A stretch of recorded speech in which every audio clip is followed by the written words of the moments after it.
Ako naman po. Pero alam mo ba ilang taon ako nagtiis? Asan ka nung kailangan kita? Nandun ka sa kanya. Kasi nabuntis ka niya. Talk to Papa na.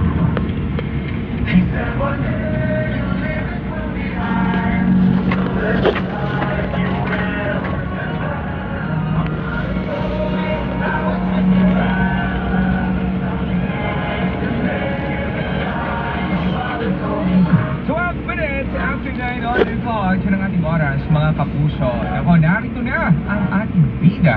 Sino kaya ang nilalaman ng kanyang story? Hello? Hello po. Anong pangalan? Ano na lang po. Ana lang po. Hello Ann, welcome sa Talk to Papa. Kasama si Papa Ace at si Papa Marky. Balita ko, meron kang gustong i-share. Anong nangyari? Nagsimula po ito sa yung pang mga 30